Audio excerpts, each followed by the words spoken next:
BRS పార్టీకి చెందిన sub contractor Hanumayya కుటుంబ సభ్యుల ఆందోళనతో హైదరాబాద్ చైతన్యపురి పోలీసులు కదిలారు. ఇక ఆర్కేపురం డివిజన్ కార్పొరేటర్ భర్త బీజేపీ నాయకుడు సుధీర్ రెడ్డి ధీరజ్ రెడ్డి కార్యాలయానికి చేరుకున్నారు. అనంతరం అతన్ని ఏసీపీ కార్యాలయానికి తరలించారు. ధీరజ్ రెడ్డి అనుచరులు దాడి చేయడంతో హనుమయ్య ఆసుపత్రిలో చేరాడు. 2 రోజుల పోలీస్ స్టేషన్ ముందు ఆందోళనకు దిగితే తప్ప పోలీసులు కేసు నమోదు చేయలేదని దాసరి ఉషా మండిపడ్డారు.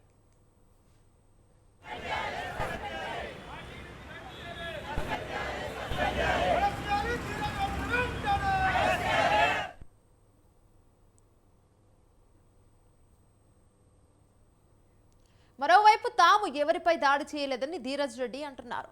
హనుమయ్య అనే వ్యక్తి తనను ఫోన్లో బెదిరింపులకు పాల్పడ్డాడని చెప్పారు. ఆ సమాచారాన్ని పోలీసులకు కూడా అందించినట్లు తెలిపానన్నారు.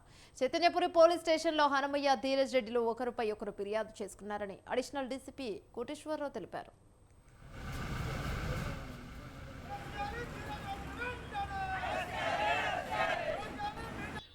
వ్యాపార నిమిత్తమైన ఆఫీస్కి రమ్మనంటే ఆఫీస్కి పోయిండు.